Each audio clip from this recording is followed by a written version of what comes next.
Perfect. Thank you so much. So, as Molly said, good morning, afternoon, evening, wherever you are. I am really honored to be here with you all as a facilitator. I've actually been to several of these roundtables as a participant. And one of the things that I always hope for when I attend them is that I'm able to take something actionable away. So my goal today is for you to have at least a few things that you can use, or at a very minimum, give thoughtful consideration to using. With this topic, we could have gone so many routes, y'all, as you can imagine, but tried to kind of narrow it down to something that we could do not in a multi-day event, but in a 90-minute event. So I'm going to go ahead and jump in. And I know this might be a random question, but I promise it'll make sense here shortly. How many of you are whiskey drinkers? If you're on camera, you can just raise your hand, nod your head, whatever. If you're in chat, I'd love to hear what you say. So some yes, some no. I'm sure that's fine. That's what I expected. But let me ask you this: how many of you have heard of Uncle Nearest Tennessee whiskey? Has anybody heard of that before? And Mark and Molly, hopefully y'all can help me monitor chat too. If there's any questions or comments, just jump in. We So have some somebody, yeses and we oh have some yeah, no's. okay, okay. Well, that's awesome that there's some yeses. Well, what about this last one? How many of you have heard of Jack Daniel's whiskey? Yeah. Probably most people, right? Okay, well, I'm going to tell you a very short version of this story, and I promise I'm going to tie this back to our topic for today. Let me start by telling you that the Jack Daniel's distillery is about 40 miles from my house. I've been there many times. It's actually beautiful. What you might not know, even if you've heard of Jack Daniel's, though, is that Jack Daniels, started learning about distilling at the age of 7. Yes, 7. And this is while he was working on the farm of a local preacher. And then that preacher ended up selling his still to Jack, who was at that time age 13. And that was when the preacher was forced to choose between his whiskey and his ministry. So he sold to a 13-year-old. This was 1800s, remember? And then at that time, an enslaved man whose name was Nathan, they called him Nearest Green, taught Jack all he knew about distilling whiskey. And then Jack, at age 16, established the distillery that is actually still operational today. He ended up hiring Nearest, who at that point was no longer a slave, as his master distiller. And now Nearest is recognized as the first Black master distiller on record in the US. Jack Daniel's whiskey has continued to grow in popularity, as evidenced by the fact that most of you all have heard of it. And even as of 2023, it was the number 2 best-selling whiskey in the world. But through the years, the name Nearest Green had virtually been lost. So now let's fast forward a century and a half from the beginning of Jack Daniel's distillery. A woman named Fawn Weaver, there at the top, began efforts to research Nearest's relationship with Jack, his contribution to Tennessee whiskey, and his family's history. She actually founded Uncle Nearest Whiskey in 2017 and opened the distillery that's there in the picture in 2019, which, by the way, that one is only 20 miles from my house. Also beautiful. She ended up hiring Victoria Edie Butler, who's there at the bottom, who's the great granddaughter of Nearest, there in the middle, as her master blender. Together with many others, they have created a brand that, y'all, it's been the most awarded American whiskey every year since 2019. That's pretty incredible. There is so much more to these stories than can be shared today, but I promise I'm going to give you a little more of the story as we go through our topic. But I wanted to set the stage by giving you a little bit of background about Jack and Uncle Nearest. With our topic of how to establish L&D's role in organizational success, as advertised, we're going to talk about the ways that you can do this within 3 areas: roles, alignment, and relationships.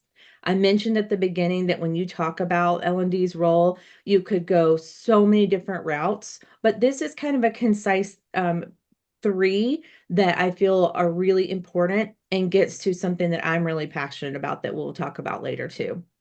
And as we go through, we'll revisit those stories about Jack, Nearest, Fawn, and Victoria with each of these areas of impact.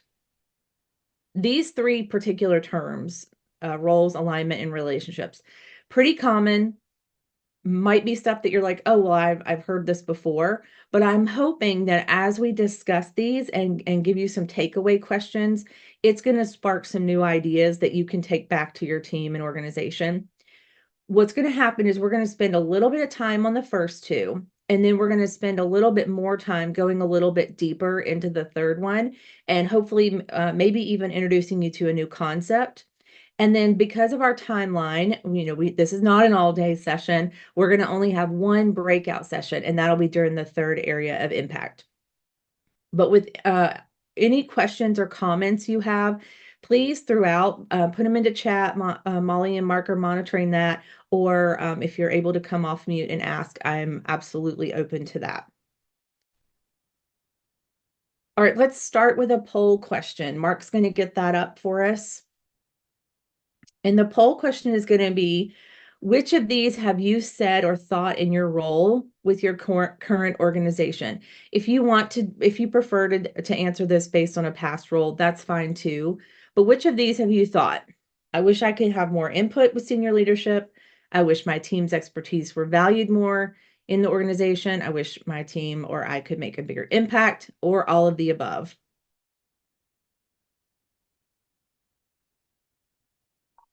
All right, I can see several people are answering. Great. We'll give it another couple of seconds, and then Mark, whenever you think, we can end the poll and see. It's still moving, so we'll give you a few more seconds.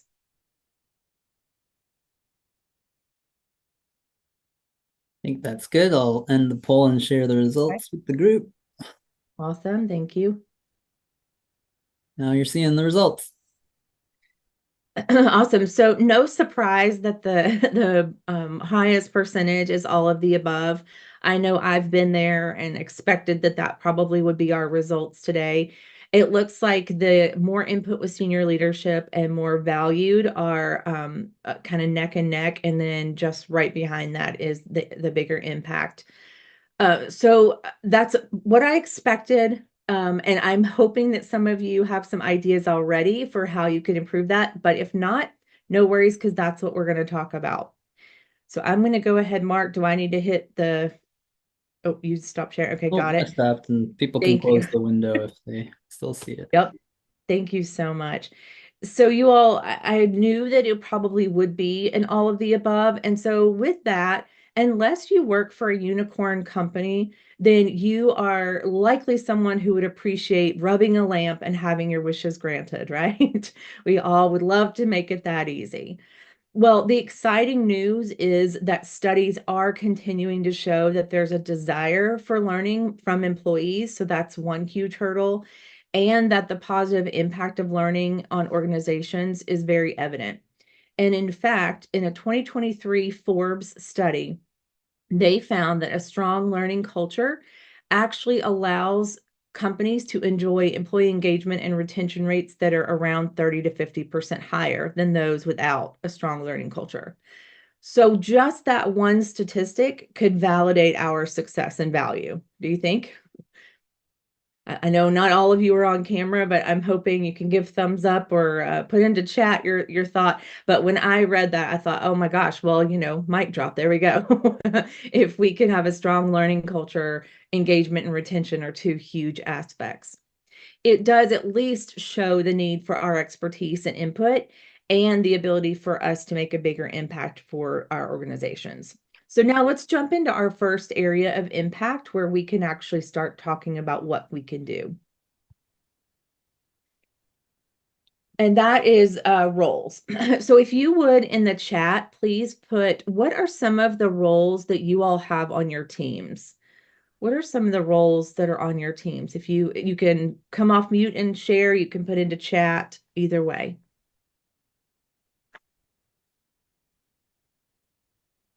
I'm going to see if I can see the chat.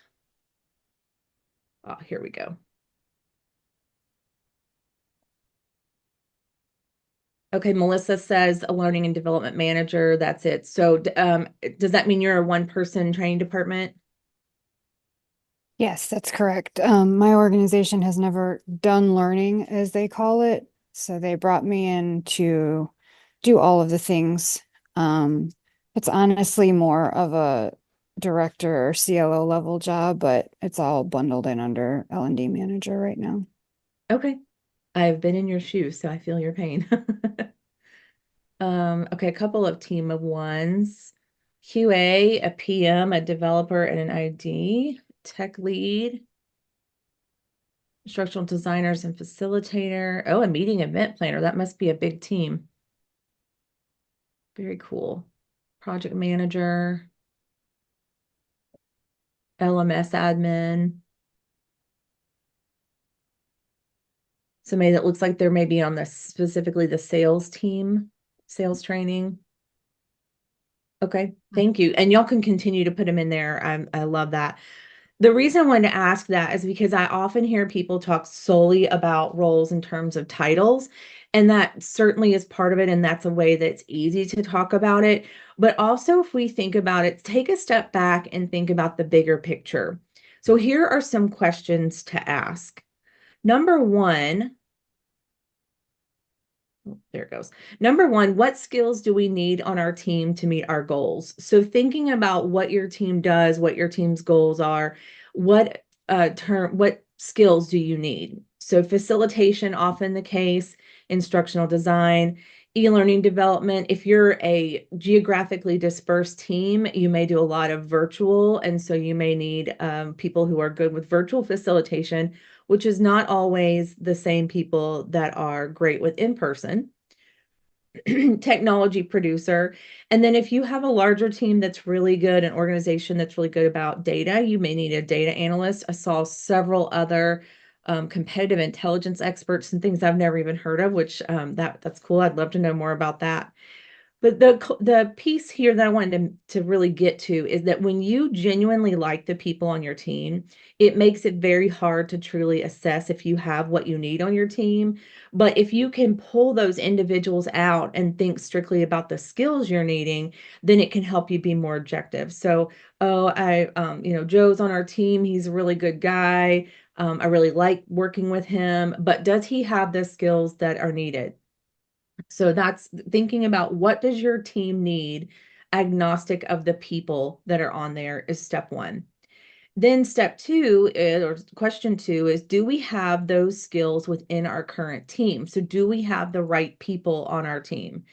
And if the answer is no, I want to give a real caveat here. I am not saying that if the answer is no, that means you automatically need to get rid of people on your team. What it does show you is that you have a need to upskill or hire differently, or maybe even delve a little deeper to see if you actually have hidden skill sets on your team. So several of you put in the chat that you have only that you're a one-person team. So right now this is a little bit forward thinking for you. As your team is going to grow, as you hopefully get to build a team, think up front about what is it that you need and what is it that you need right now. So especially those of you growing a team, if you know that our future goals are X, Y, and Z, and so we need these 3 roles, but we only have the ability to hire one, then what is it that would be the most beneficial for you at that time? So the 2 things there, do you have the skills on your team and do you have the people with those skills? Or what skills do you need and do you have the people with those skills? And then question number 3, are the individuals in the right role? So do you have the right people in the right role? And in some cases, you may know that you have the right skills with the folks on your team, but maybe they're not being used effectively due to the role that they're in. An example of this is in a previous position when I was internal, I had someone who had been hired as a clinical education manager on my team. That person did not have the skills that were really needed for the role. This person was an excellent facilitator, excellent at establishing rapport with clinical learners, which if you all, especially those of you who are in healthcare or difficult learner groups, you know that having someone who can facilitate well with those groups and establish rapport, that is huge. But the role that this person was in really needed to be someone who was an innovative thinker, who could anticipate needs, formulate solutions, not just be an implementer of what they were asked to put into place. So that person, in essence, would have been much more successful in a clinical trainer role versus a clinical manager role. So things like that are really important. Ultimately, when we are talking about the area of impact of roles, is putting the right person in the right role. All right, I know you've been anxiously awaiting the tie back to our whiskey story, right? The wait is over. Jack had been taught how to distill incredible whiskey by Nearest, but Jack was also a born salesman and entrepreneur. He hired his teacher and mentor to be his master distiller so that then he could go out and sell their product. A case of right person, right role. In addition to Jack and Nearest, I also mentioned about Fawn and Victoria. Fawn had begun researching Nearest with her intention was to write a book, but she ended up creating so much more. And she didn't do this alone. She knew it was much bigger than she could do by herself. She reached out to journalists, historians, descendants of both Nearest and Jack's family, and the Jack Daniel's distillery itself. And then later, she offered Victoria an administrative role, but soon after found that Victoria had talents that she herself didn't even know. And now Victoria is the first Black female master blender in the American spirits industry. Again, right person, right role. How's that for a tie back? Good. All right. And I think it was in one of the early conversations where, and Molly, correct me if I'm saying the wrong person, but I think it was Dave that kind of challenged me to put a story about whiskey because we had a super brief. So if Dave, if you're on, here you go. Here was your whiskey story. He's here. Oh, yeah. All right. Well, as we move into our second area of impact, let's take another poll, and Mark's going to get that poll up for us. But this one is about, is your learning strategy aligned with overall business goals? So your options here, absolutely it is, absolutely not. We don't have a learning strategy, or I don't know. So let's give you a couple of minutes. Lots of movement, so thank you all for participating. Looks like we've got about half of the folks that have participated. Give it another couple of seconds. And then Mark, I'll just leave it up to you when you think it's good. I think we're good. Here's the results. Awesome. So I'm really surprised that 41% say absolutely, but that's awesome. That is really, really good news. Those of you who feel that your learning strategy is aligned with business goals, you are ahead of the curve by far. Absolutely not. Thankfully, that's a pretty low percentage. But I'm also not surprised by nearly 30% of y'all each saying we don't have a learning strategy or I don't know. And that's where I can tell you in my history, I led a learning team and I was at the beginning very tentative about pushing that. And then at some point, it kind of clicked with me of, wait a minute, this is really, really important. This is not me being a pest. This is me trying to make impact positively for the business. So thank you so much for participating in that poll. So let's talk about alignment as an area of impact. All right. According to McKinsey, only 40% of companies say that their learning strategy is aligned with business goals. And y'all, this affects our ability to impact our organization's success because of many reasons, but two that I want to mention, because we might be focusing on outdated approaches, or we may have budgets that are not taking into account new initiatives. So those are two big areas if we are not aligning with the business. According to Brandon Hall, 1 in 5 companies has no learning strategy at all. So those of you who said we don't have one, you're not alone. And then fewer than 40% of that 1 in 5 say that their learning strategies are well defined. Those are pretty staggering numbers. Yeah, Molly, I see your surprise face emoji there. Yeah, I mean, it is. It's really staggering. So here again, if you'll put into chat or come off mute and share, how do y'all determine your team's strategy, goal, priorities in your organization? Anybody want to share?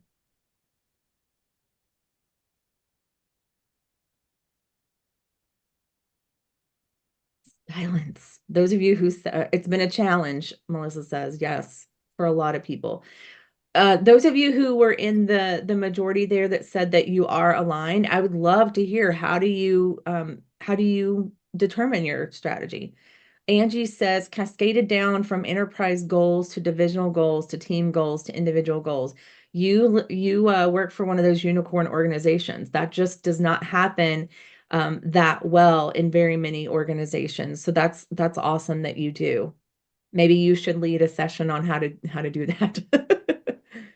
Let's see. Lisa says week 3 on the job in a new role, talking to as many leaders as I can understand. Okay, great. So you're already taking such a proactive approach by going and talking to those leaders. That's great. When we get into impact area 3, you can be our poster child. Dan also says top-down goals. Okay, great. Wonderful.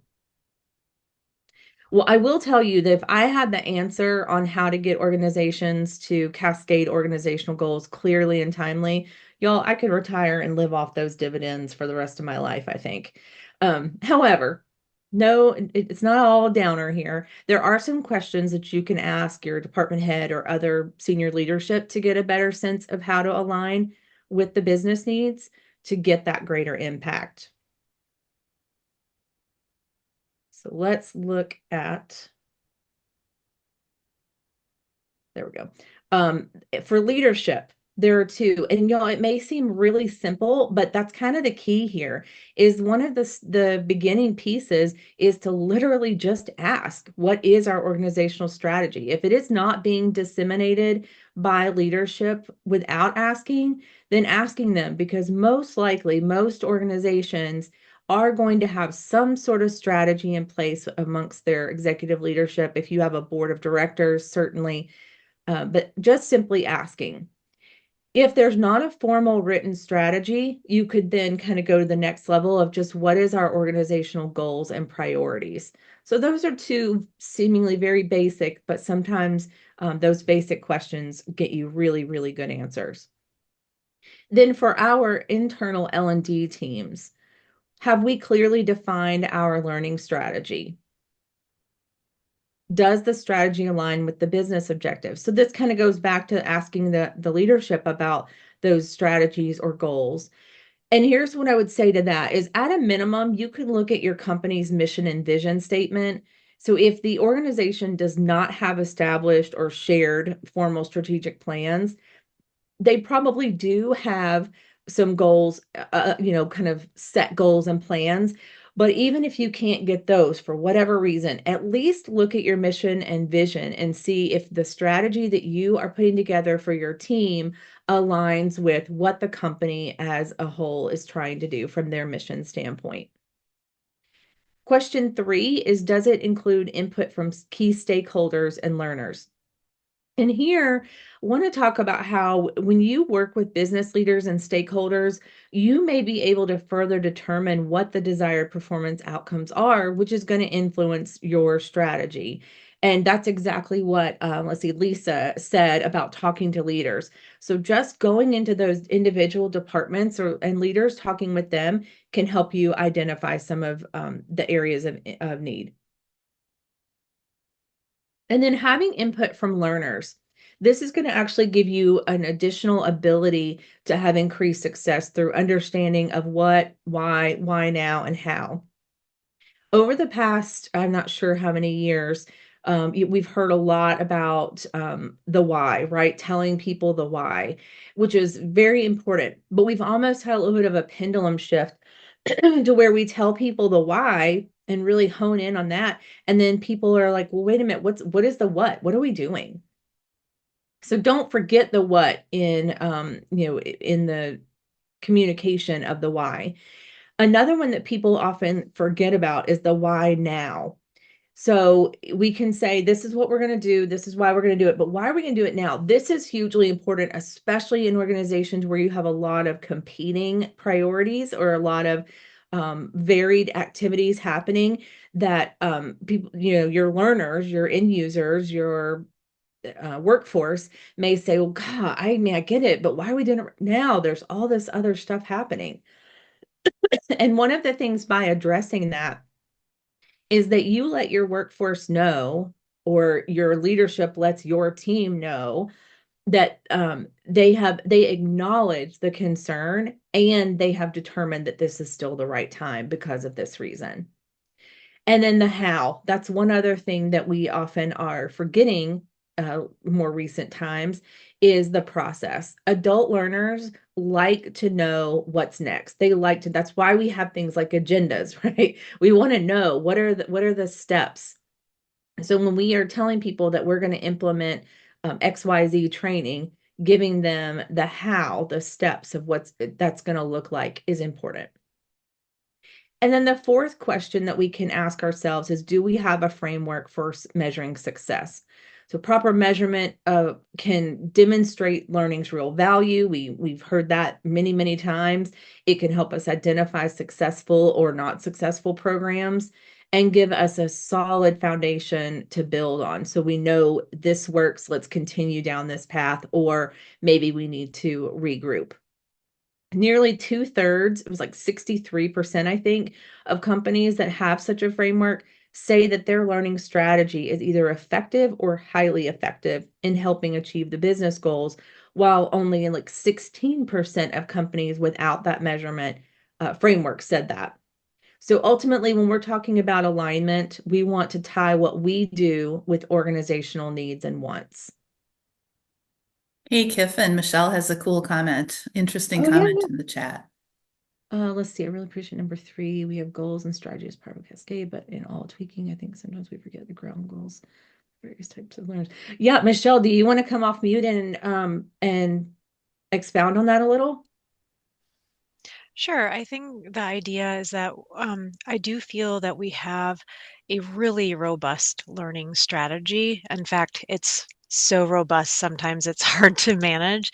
And it's also so robust after the cascade that we really, I think, forget to go out to our people. We have workers in the countryside, we have truck drivers, we have office workers, and it's easy to kind of just focus on what's around us, which would be the office workers, and we forget Mhm. the needs of the people out in the field and what do they have access to and what's easy for them.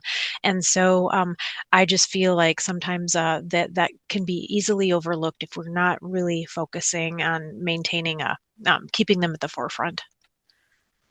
100%. And that comes into play too when you start thinking about method of delivery. And that may be part of what you were getting to. But once you start actually talking about your deliverables, your opportunities, learning opportunities, I know in a previous company, they were saying, "Oh, well, we've put everything in e-learn. Y'all have put everything in e-learning on the LMS. Why are people in the field still complaining?" And and I said, so our field folks are sometimes in rural areas, they don't have Wi-Fi, and they have these little MiFi devices, right? Like that allow them, it's cellular data based. If you're in the middle of nowhere and your cell phone doesn't work, your MiFi is not going to work either. So because they kept saying, well, they've got a laptop, they've got a MiFi, and they have a cell phone. So surely they can get to it. And then the other piece of that was that they were going from patient to patient.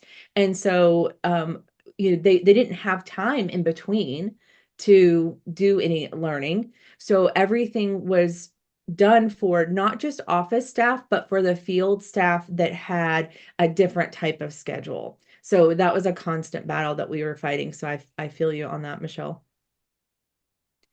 Michelle says same, lack of Wi-Fi and time for lack of sitting. Yes. Oh gosh, so many things, so many things. If we had multi-day, we could talk more about it. All right. Doesn't look like there's anything else in the chat, right? So I'm going to go ahead and move on to our third area. of impact. And this one, I get really passionate, so I'm going to try not to be too long-winded because I want to make sure we have plenty of time for our breakout session. But I get really excited about really building relationships. So with the relationships area of impact, there is something called social capital. And I want to ask, let me start with this. How many times have you done something, or think about, I won't make you answer, but think about how many times you've done something for someone that you know and liked that you would have never done for someone you didn't know. And if you can't think of times, let me just say, how many times have you helped somebody move that you did not know and love? Probably a big fat zero, unless It's maybe you close got to paid a home, lot. Kiffin. Oh, sorry, Molly. Hopefully you had people helping you move that know and love you. Calling in all the favors. Yeah. Yeah. So, well, in L&D, we often talk about being peripheral to the business, not being part of the discussion, that we want the business to listen to our recommendations. And sometimes we have some pretty large initiatives, but we don't always develop our relationships with other managers, departmental leaders, much less executive leadership. So we are missing out so much by not fostering and leveraging social capital. If you have not heard of social capital, I'll just tell you that it was first, one of the first uses came from this book that's on the screen called Community Organizing, Building Social Capital as Development Strategy. It was written back in 1998. Some of us were still in high school, college, maybe not even born. Maybe there's young people. I don't know. Some of us were in the workforce. But that's a long time ago, regardless. And this book was really focused on community organizing. But then in 2005, the Social Capital Institute was founded in Australia. And that organization originally focused on how it could improve performance for environmental groups, but they quickly realized that the application was vital in business settings too. There's way more to this story as well, backstory, but I'm not going to I'm not going to continue down that timeline, but I'll instead focus on the fact that for me, when I first heard about social capital, it was absolutely a natural fit in establishing L&D's role within organizations. So there are three types of social capital: bonding, bridging, and linking. And we're going to talk about all three of those. And I'm going to adjust my screen just a second so I can see a little differently. All right. So with bonding social capital, that is within a group or community. How many of you would say you have a close-knit team with great working and personal relationships? I know, again, not everybody's on camera, but you can give me a thumbs up or say yes in chat, whatever. If you're on camera, you can give me a thumbs up. So this, great, a lot of thumbs up, hearts, all the things. So, and let's see, socializing a training program or solution to gain buy-in. Yes, yes. Great, Lisa, that's perfect. And Melissa says, to be fair, I do things for people at work whom I can't stand. Well, you're a good employee. So within this bonding concept, bonding social capital concept, it is the one that teams seem to do the best. My previous team was one of the best that I have ever worked with. And even through the pandemic, we were very intentional about making time for social interaction, not just professional. And one example of that is that we had 2 formal team meetings each month. And during one of those, we set aside 30 minutes that was devoted to fun. So some of you might be like, oh God, forced fun. It wasn't like that. It was not as cheesy, although we were cheesy with ourselves. So we kind of knew each other and knew how to go about it. But what we did is we took turns with those 30-minute sessions in pairs so that no one was put fully on the spot. And those pairs took turns running the fun.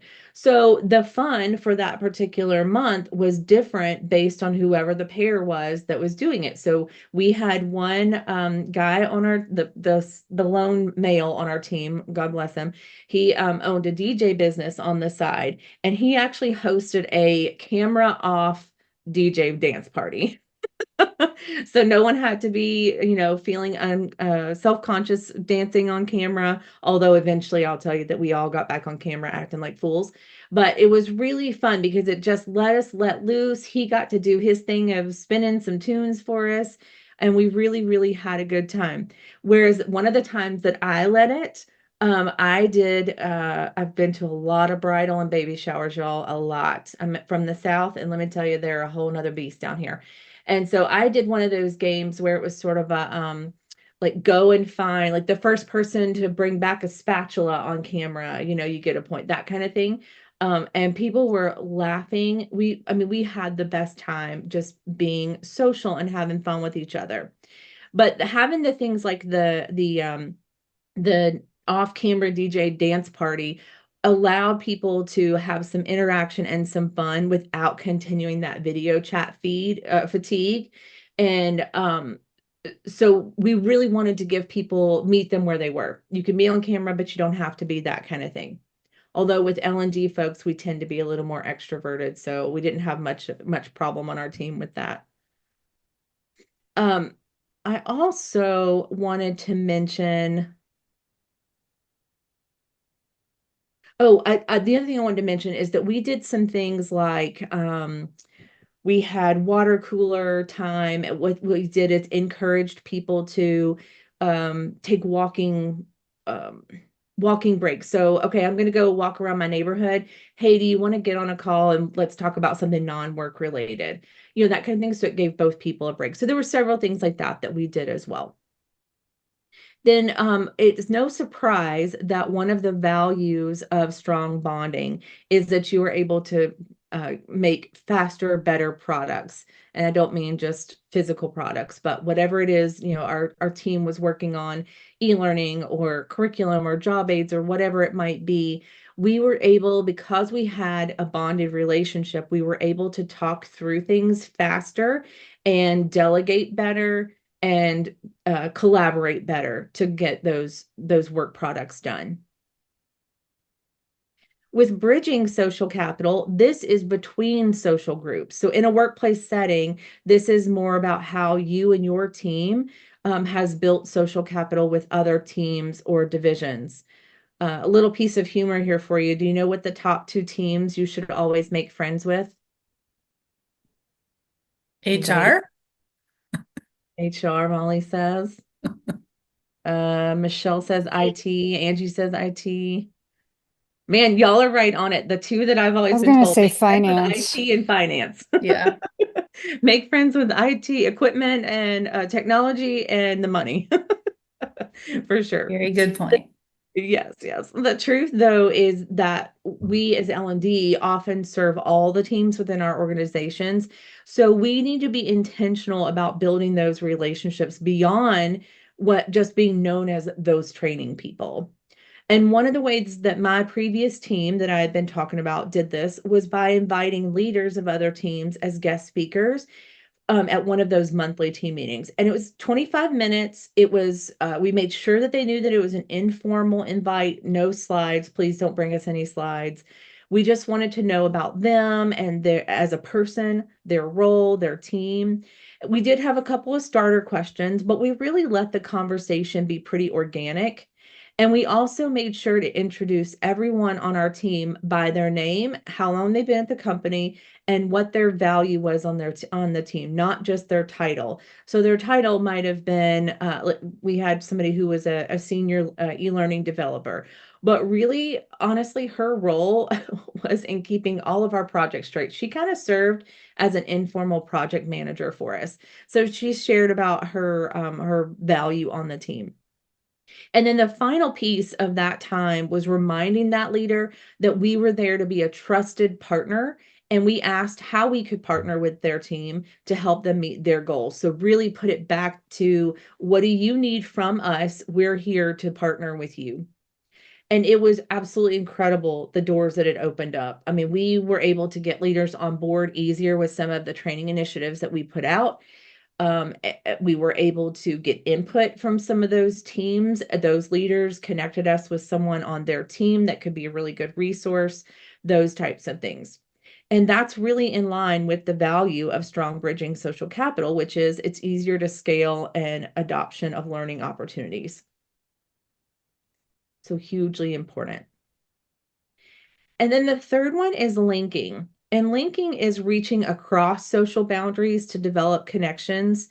A good example of this is if a CEO gets to know the frontline staff and frontline managers, they may help each other understand the day-to-day operations, the day-to-day work of those roles. And that may help to develop more effective work practices, get better buy-in for changes, stuff like that. And then providing that vertical bridge between those roles can also be mutually beneficial. And while this one is really more out of the hands of L&D, it could certainly be part of having a conversation around organizational improvement, where we can offer some suggestions around that. And the value of this one comes from the mutual respect and awareness of shared values that comes from having those conversations. Has anybody ever had a conversation with a senior leader that just in having kind of an off the record conversation, there was an aha moment? Probably, I hope that many of us can have an example of that. And let's see, I see that Caleb said, I hosted an optional coffee with Caleb for 15 minutes each Monday with subject of non-working topics for my remote team. Oh, that's awesome. Caleb, I'm guessing then that you are maybe a director or something. Feel free to, do you want to come off mute and tell us a little bit more? Yeah, we moved to remote when COVID hit, and so I was a supervisor at the time of a team of like 12. So just trying to be how we can be more intentional and with our time, and as we would get those water cooler conversations as you talked about. So just wanted to be more intentional, as probably about half of the staff really earned for more of that bonding with the group. Yeah, awesome. Did you find that those tended to feel the same with different, let me ask you this. Was that 15 minutes a group 15 minutes, or they could schedule individually 15 minutes with you? So that was a group. That was the entire team was Okay. invited in, depending if they could join or not, or if they wanted to. Again, some people that's not their thing. But then also, yeah, did advocate to say, hey, feel free to schedule time on your own, half hour one-on-one sessions, just Okay. to meet as we again went through ups and downs with hiring and getting new staff. Gotcha. Did you have a kind of a topic area that you covered in that, like kind of a foundational topic, or did you literally just come in and it was whatever anyone said? Yeah, no, the body of my invite was we will not be talking about work. Let's have a good, let's catch up from the weekend. So, again, just very intentional as we were remote and trying to make that human connection outside of work. Gotcha. Awesome. When I was internal, I reported to the chief people officer, and during COVID, she started something similar. But she had different things each week, like what's your favorite movie or whatever. But it was funny because people would come in and it would be like you went around the group, everybody said it, and then everybody was done. So about, I don't know, 6 weeks in, somebody on the team kind of just hijacked it at the beginning and was like, hey, can we just have a conversation? And it went beautifully. So people didn't have that structure. It was nice to have something there as a backup, but it was also nice that we were able to just kind of see where they wanted to go. So that's really cool. Thanks for sharing that. And somebody mentioned about Barry, who spoke. It Okay, was I'm our gonna Learning have. Leadership Summit a couple of weeks ago that we had. Oh, good. Yeah. I'll have to find out more about that from you. Thank you for Yeah. sharing that. All right. Oh, my mouse is sticking. What's happening?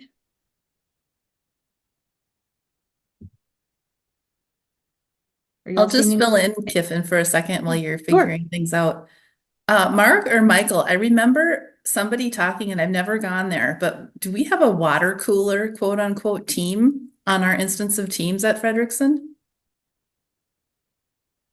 We do. I think it was Michael's idea, but it's just like a informal Little place to panel to post Yeah. whatever nonsense. Yep. Nice. So there's electronic means to do it too. Yeah. Yeah, for sure, for sure.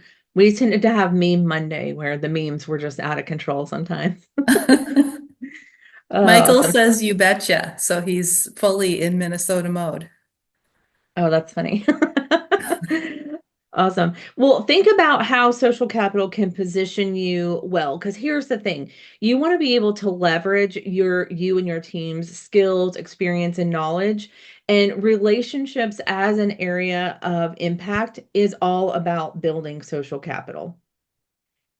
All right. Are y'all ready for some breakout time? Here's what we are going to do with the breakout sessions. There are going to be 3 rounds. And this is really to help get everyone a chance to talk. This is not to be overly structured here. But in the first round, if you'll introduce yourself, your industry, your role in your organization, and then whether you're on-site, remote, or hybrid. And really where this comes in is to see, like, does that on-site, remote, or hybrid impact your thinking?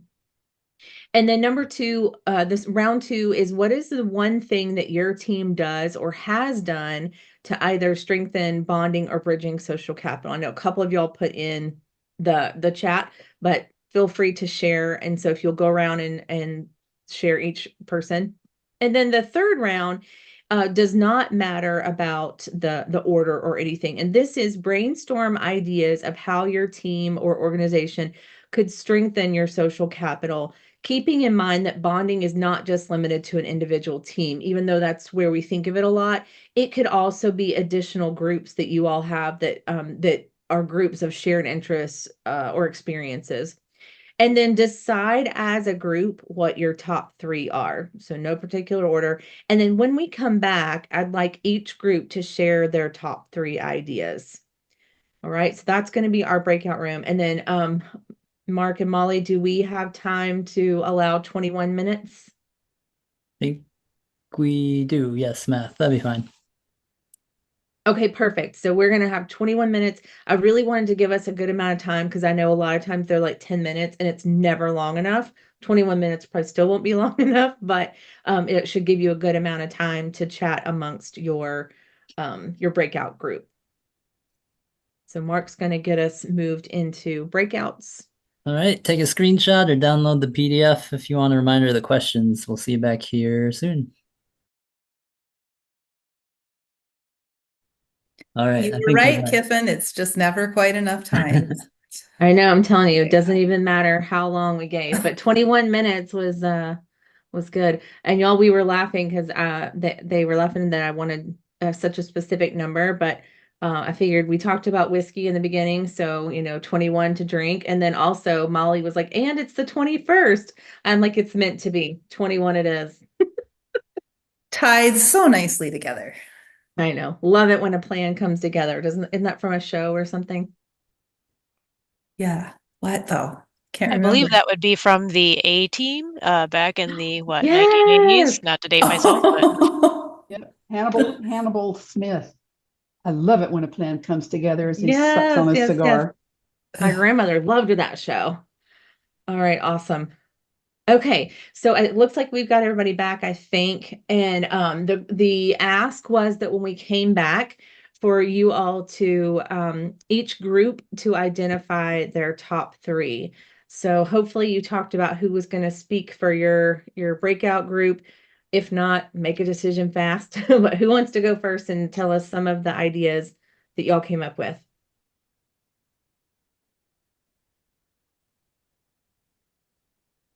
I can start. We actually missed getting to the brainstorming part, but there's plenty of things that came out of the number 2 question. So Okay. yeah. Sheila, do you want to talk about the ones you said? You'd probably do a better job at it than I will, but I have notes if you'd rather not. You can tell me. I'm okay with you sharing. Okay. I think the group had a number of great ideas. Yeah. Okay. So Sheila was talking about that they do beginning and end of week check-ins where everybody on the team uses a 2-word summary of what Ooh, of like kind of how they're feeling about what happened previously and what they're looking forward to that's coming up, whether over the weekend or the week. And they get some kind of good personal nuggets about what people's mindsets are and what's on their minds. So Oh, nice. So not just like kind of a check off of tasks, but I love that you use the word feeling. Are you feeling yeah. about? It sounded like it was more feeling rather than a doing kind of thing to me, the way that she Okay. represented it. And two words so that doesn't go into a rabbit hole. Love that too. That's really cool. I Right. love that. Super quick. If y'all don't mind, any of these that you want, if you could put them into chat too, that way, I think, Mark, are we going to be able to have the chat? And I'm pulling chat back up as well. Yep, we can Yeah, we save. can collect them. Awesome, awesome. Okay, thank you. And then there were also some more things that I think these were also Sheila's, actually. Book groups, recipe exchanges, knitting how-tos, winemaking, just different people presenting on different things that they're interested in their personal lives that they might want to share with their work group. Nice. All right. Thank you for sharing. Somebody from another group?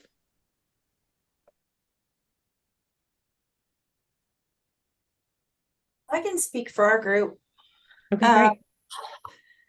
The first one was the team's water cooler. We liked that coming from Fredrickson, having just a spot where you can, share funny memes or stories or something that's not work related. Una had a virtual meet and greet.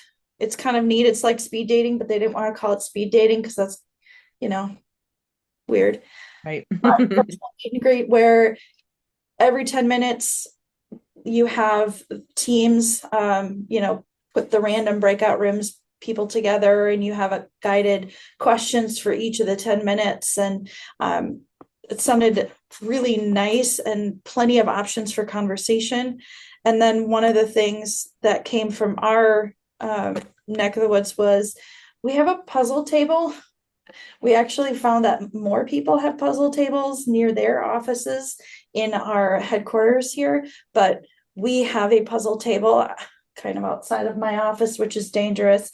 But it brings actually people together from our department, from other departments. People actually have passed by and put a few pieces in there, and we've ended up talking and meeting new people from other departments and parts of the organization. So not only does it provide us a brain break, but we get to know other people too. Oh, I love that. Yeah, that's really nice. Because it's something that's not going to take a lot of time. Maybe you just stand there for a minute to put one puzzle piece, or maybe if you have a few minutes, you can do more. That's a Yeah. really good one. Have you had, since it's outside your door, have you had anybody that's standing out there and you hear them be like, oh yeah, like, have an epiphany, kind of a shower moment? Yeah, and a lot of great conversations between people that either never met before or something that they've connected on that they have in common or something professionally too that they could work on together. Okay, super cool. That's really, really nice. I love that. So that's a great one for those of you who are in person or even hybrid. If you're in the office just sometimes even, then it's something that could sit there. That's really good. Thanks for sharing. All right, somebody from another group?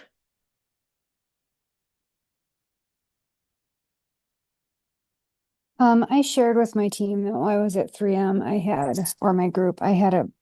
I was a member of about 160 person global learning and development team. And we had coffee chats. So basically, if you wanted to participate, you submitted your name.